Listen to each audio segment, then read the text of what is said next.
ओम शांति। 2 फरवरी के बाबा के साकार महावाक्य हैं। बाबा ने कहा, मीठे बच्चे, उच्च पद पाने के लिए बाप तुम्हें जो पढ़ाते हैं उसे ज्यों का त्यों धारण करो, सदा श्रीमत पर चलते रहो। बाबा ने प्रश्न पूछा, कभी भी अफसोस ना हो उसके लिए किस बात पर अच्छी तरह विचार करो। बाबा ने कहा, हर एक आत्मा जो पार्ट बजा रही है वह ड्रामा में एक्यूरेट नोंधा हुआ है। यह अनादि और अविनाशी ड्रामा है। इस बात पर विचार करो तो कभी भी अफसोस नहीं हो सकता। अफसोस उन्हें होता जो ड्रामा के आदि मध्य अंत को रियलाइज नहीं करते हैं। तुम बच्चों को इस ड्रामा को ज्यों का त्यों साक्षी होकर देखना है। इसमें रोने रूसने की कोई बात नहीं। ओम शांति। रूहानी बाप बैठ रूहानी बच्चों को समझाते हैं कि आत्मा कितनी छोटी है, बहुत छोटी है, और छोटी सी आत्मा से शरीर कितना बड़ा देखने में आता है। छोटी आत्मा अलग हो जाती है तो फिर कुछ भी नहीं दिख सकता। आत्मा के ऊपर विचार किया जाता है। इतनी छोटी बिंदी क्या क्या काम करती है। मैग्नीफाई ग्लास होते हैं, उनसे छोटे छोटे हीरो को देखा जाता है। कोई दाग आदि तो नहीं है। तो आत्मा भी कितनी छोटी है। कैसे मैग्नीफाई ग्लास हो जिससे देखते हो। रहती कहाँ है, क्या कनेक्शन है। इन आँखों से कितना बड़ा धरती आसमान देखने में आता है। बिंदी निकल जाने से कुछ नहीं रहता। जैसी बिंदी बाप वैसी बिंदी आत्मा। जैसे बिंदी बाप वैसे बिंदी आत्मा। इतनी छोटी आत्मा प्योर इम्प्योर बनती है। यह बहुत विचार करने की बातें हैं। दूसरा कोई नहीं जानते आत्मा क्या है, परमात्मा क्या है। इतनी छोटी आत्मा शरीर में रह क्या क्या बनाती है, क्या क्या देखती है। उस आत्मा में सारा पार्ट भरा हुआ है 84 का। कैसे वह आत्मा काम करती है, वंडर है। इतनी छोटी सी बिंदी में 84 जन्मों का पार्ट नूंदा हुआ है। एक शरीर छोड़ दूसरा लेती है। शरीर से आत्मा निकल गई तो शरीर मर गया। कितना बड़ा शरीर है और कितनी छोटी आत्मा है। यह भी बाबा ने बहुत बार समझाया है कि मनुष्यों को कैसे पता पड़े कि यह सृष्टि का चक्र हर 5000 वर्ष बाद फिरता है। फलाना मरा, यह कोई नई बात नहीं है। उनकी आत्मा ने यह शरीर छोड़ दूसरा लिया। 5000 वर्ष पहले भी इस नाम रूप को इसी समय छोड़ा था। आत्मा जानती है हम एक शरीर छोड़ दूसरे में प्रवेश करती हूँ। अभी तुम शिव जयंती मनाते हो, दिखाते हो 5000 वर्ष पहले भी शिव जयंती मनाई थी। हर 5000 वर्ष बाद शिव जयंती जो हीरे तुल्य है मनाते ही आते हैं। यह सही बातें हैं। विचार सागर मंथन करना होता है तो औरों को समझा सके। यह त्योहार होते हैं, तुम कहेंगे नई बात नहीं, हिस्ट्री रिपीट होती है। जो फिर 5000 वर्ष बाद जो भी पाठधारी है वह अपना शरीर लेते हैं। एक नाम रूप देश काल छोड़ दूसरा लेते हैं। इस पर विचार सागर मंथन कर ऐसा लिखें जो मनुष्य वंडर खाएं। बच्चों से हम पूछते हैं ना, आगे कब मिले हो। इतनी छोटी आत्मा से ही पूछना होता है ना, तुम इस नाम रूप में आगे कब मिले थे। आत्मा ने सुना तो बहुत कहते हैं, हाँ बाबा, आपसे कल्प पहले मिले थे। सारा ड्रामा का पार्ट बुद्धि में है। वह होते हैं हद के ड्रामा के एक्टर्स और यह है बेहद का ड्रामा। यह ड्रामा बड़ा एक्यूरेट है, इसमें ज़रा भी फर्क नहीं पड़ सकता। वह बाइस्कोप होते हैं, हद के, मशीन पर चलते हैं, 2-4 रोल भी हो सकते हैं जो फिरते हैं। यह तो अनादि अविनाशी एक ही बेहद का ड्रामा है।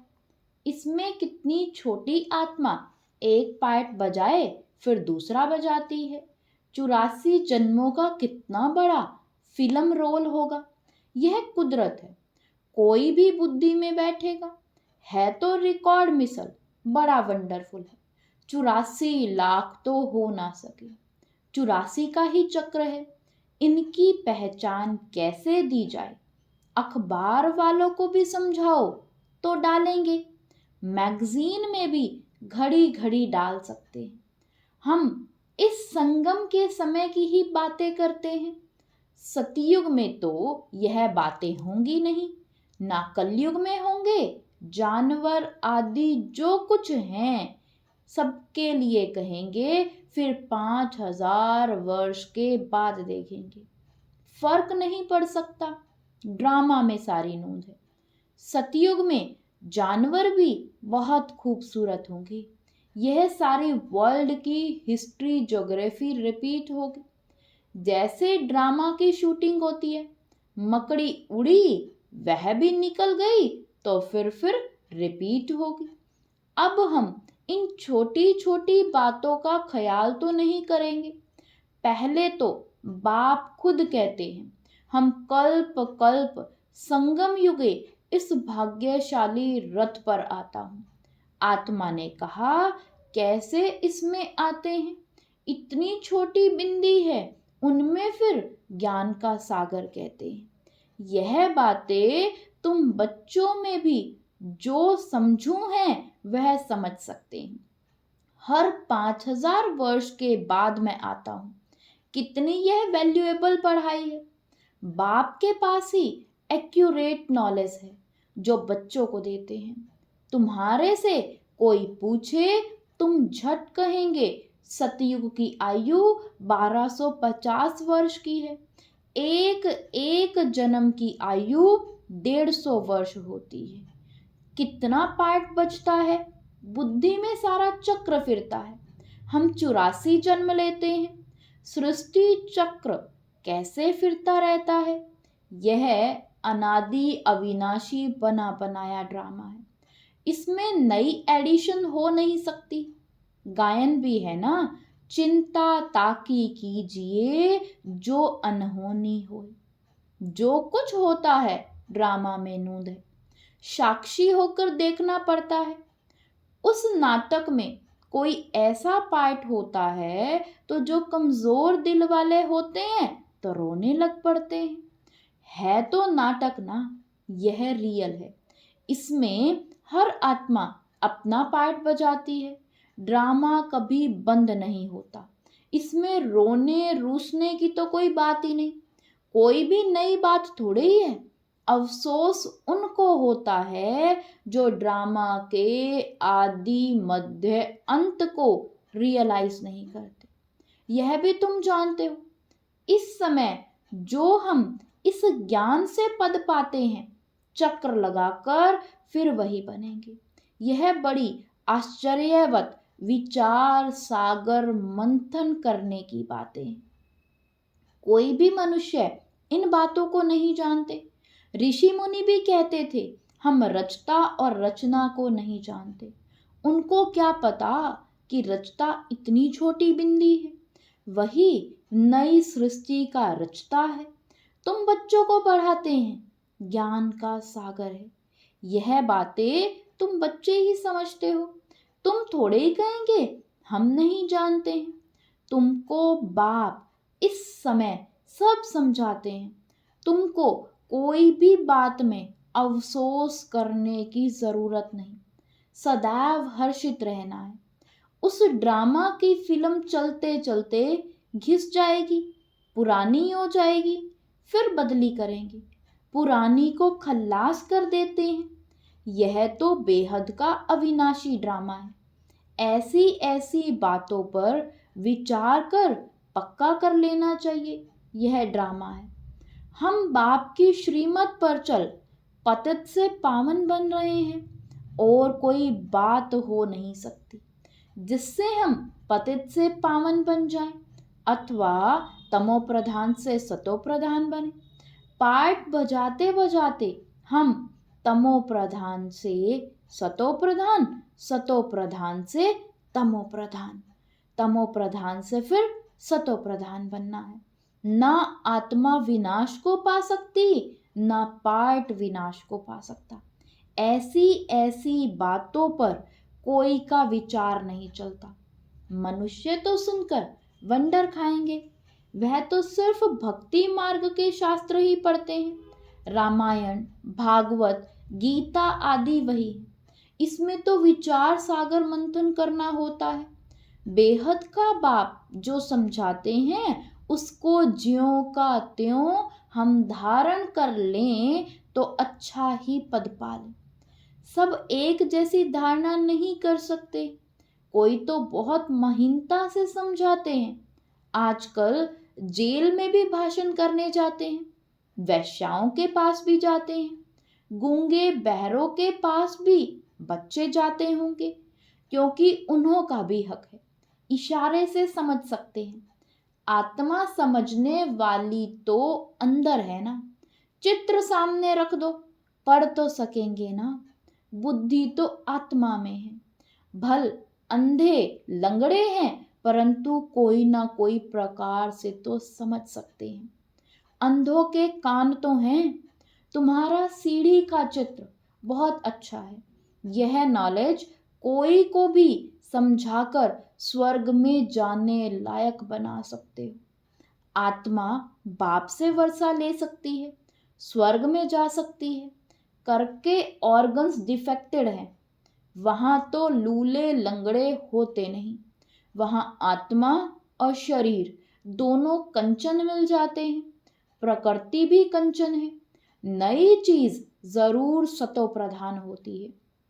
यह भी ड्रामा बना हुआ है। एक सेकंड ना मिले दूसरे से, कुछ ना कुछ फर्क पड़ जाता है। ऐसे ड्रामा को ज्यों का त्यों साक्षी होकर देखना है। यह नॉलेज तुमको अब मिलती है, फिर कभी नहीं मिलनी है। आगे यह नॉलेज थोड़े ही थी। यह अनादि अविनाशी बना बनाया ड्रामा कहा जाता है। इसको अच्छी रीति समझ और धारण कर किसी को भी समझाना है। तुम ब्राह्मण ही इस ज्ञान को जानते हो। यह तो ताकत की दवा तुमको मिलती है। चोब चीनी अर्थात ताकत की दवा। अच्छे से अच्छी चीज की महिमा की जाती है। नई दुनिया कैसे स्थापन होती है, फिर से यह राज्य कैसे होगा, तुम्हारे में भी नंबरवार जानते हैं। जो जानते हैं वह दूसरों को भी समझा सकते हैं। बहुत खुशी होती है। किन्हों को तो पाई की भी खुशी नहीं। सबका अपना अपना पाठ है। जिनको बुद्धि में बैठता होगा, विचार सागर मंथन करते होंगे तो दूसरों को भी समझाएंगे। तुम्हारी यह है पढ़ाई जिससे तुम यह बनते हो। तुम कोई को भी समझाओ कि तुम आत्मा हो। आत्मा ही परमपिता परमात्मा को याद करती है। आत्माएं सब ब्रदर्स हैं। कहावत है ना, गॉड इज वन। बाकी सब मनुष्यों में आत्मा है। सब आत्माओं का पारलौकिक बाप एक है। जो पक्के निश्चय बुद्धि होंगे उनको कोई फिर फिरा नहीं सकते। कच्चे को जल्दी फिरा देंगे। सर्वव्यापी के ज्ञान पर कितनी डिबेट करते हैं। वह भी अपने ज्ञान पर पक्के हैं। हो सकता है हमारे इस ज्ञान का ना हो। उनको देवता धर्म का कैसे कह सकते। आदि सनातन देवी देवता धर्म तो प्राय लोप है। तुम बच्चों को मालूम है हमारा ही आदि सनातन धर्म पवित्र प्रवृत्ति वाला था, अब तो अपवित्र हो गया है। जो पहले पूज्य थे वही पुजारी बन पड़े हैं। बहुत पॉइंट्स कंठ होंगी तो समझते रहेंगे। बाप तुमको समझाते हैं, तुम फिर औरों को समझाओ कि यह सृष्टि चक्र कैसे फिरता है। सिवाय तुम्हारे और कोई नहीं जानते। तुम्हारे में भी नंबरवार है। बाबा को भी घड़ी घड़ी पॉइंट्स रिपीट करनी पड़ती है, क्योंकि नए नए आते हैं। शुरू में कैसे स्थापना हुई तुम्हारे से पूछेंगे, फिर तुमको भी रिपीट करना पड़ेगा। तुम बहुत बिजी रहेंगे, चित्रों पर भी तुम समझा सकते हो, परंतु ज्ञान की धारणा सबको एक रस तो हो नहीं सकती। इसमें ज्ञान चाहिए, याद चाहिए, धारणा बड़ी अच्छी चाहिए। सतो प्रधान बनने के लिए बाप को याद जरूर करना है। कई बच्चे तो अपने धंधे में फंसे रहते हैं, कुछ भी पुरुषार्थ ही नहीं करते। यह भी ड्रामा में नोंद है। कल्प पहले जिन्होंने जितना पुरुषार्थ किया है उतना ही करेंगे। पिछाड़ी में तुमको एकदम भाई भाई होकर रहना है। अशरीरी आए थे, अशरीरी जाना है। ऐसा ना हो पिछाड़ी में कोई याद आ जाए। अभी तो कोई वापस जा ना सके। जब तक विनाश ना हो स्वर्ग में कैसे जा सकेंगे। जरूर या तो सूक्ष्म वतन में जाएंगे, यहाँ ही जन्म लेंगे। बाकी जो कमी रही होगी उसका पुरुषार्थ करेंगे। वह भी बड़े हों तब समझ सके। यह भी ड्रामा में सारी नूंद है। तुम्हारी एकरस अवस्था तो पिछाड़ी में ही होगी। ऐसे नहीं लिखने से सब याद हो सकता है। फिर लाइब्रेरी आदि में इतनी किताबें क्यों होती हैं। डॉक्टर वकील लोग बहुत किताबें रखते हैं, स्टडी करते रहते हैं। वह मनुष्य मनुष्यों के वकील बनते हैं। तुम आत्माएं आत्माओं के वकील बनती हो। आत्माएं आत्माओं को पढ़ाती हैं। वह है जिस्मानी पढ़ाई और यह है रूहानी पढ़ाई। इस रूहानी पढ़ाई से फिर 21 जन्म कभी भूल चूक नहीं होगी। माया के राज्य में बहुत भूल चूक होती रहती है, जिस कारण से सहन करना पड़ता है। जो पूरा नहीं पढ़ेंगे, कर्मातीत अवस्था को नहीं पाएंगे तो सहन करना ही पड़ेगा। फिर पद भी कम हो जाएगा। विचार सागर मंथन कर औरों को सुनाते रहेंगे तब चिंतन चलेगा। बच्चे जानते हैं कल्प पहले भी ऐसे बाप आया था जिसकी शिव जयंती मनाई जाती है। लड़ाई आदि की तो कोई बात नहीं है, वह सब है शास्त्रों की बातें। यह पढ़ाई है। आमदनी में खुशी होती है। जिनको लाख होते हैं उनको जास्ती खुशी होती है। कोई लखपति भी होते तो कोई कखपति भी होते हैं, अर्थात थोड़े पैसे वाले भी होते हैं। तो जिसके पास जितने ज्ञान रतन होंगे उतनी खुशी भी होगी। अच्छा, मीठे मीठे सिकिलदे बच्चों प्रति माता पिता बाप दादा का याद प्यार और गुड मॉर्निंग। रूहानी बाप की रूहानी बच्चों को नमस्ते। धारणा के लिए मुख्य सार है। फर्स्ट पॉइंट, विचार सागर मंथन कर स्वयं को ज्ञान रत्नों से भरपूर करना है। ड्रामा के राज को अच्छी रीति समझकर दूसरों को समझाना है। किसी भी बात में अफसोस ना कर सदा हर्षित रहना है। सेकंड पॉइंट, अपनी अवस्था बहुत काल से एकरस बनानी है ताकि पिछाड़ी में एक बाप के सिवाय दूसरा कोई भी याद ना आए। अभ्यास करना है। हम भाई भाई हैं, अभी वापस जाते हैं। वरदान दिया बाबा ने आज, अलबेलेपन की लहर को विदाई दे। सदा उमंग उत्साह में रहने वाली समझदार आत्मा भव। अलबेलेपन की लहर को विदाई दे, सदा उमंग उत्साह में रहने वाली समझदार आत्मा भव। कई बच्चे दूसरों को देखकर स्वयं अलबेले हो जाते हैं, सोचते हैं ये तो होता ही है, चलता ही है। क्या एक ने ठोकर खाई तो उसे देखकर अलबेलेपन में आकर खुद भी ठोकर खाना, यह समझदारी है। बाप दादा को रहम आता है कि ऐसे अलबेले रहने वालों के लिए पश्चाताप की घड़ियां कितनी कठिन होंगी।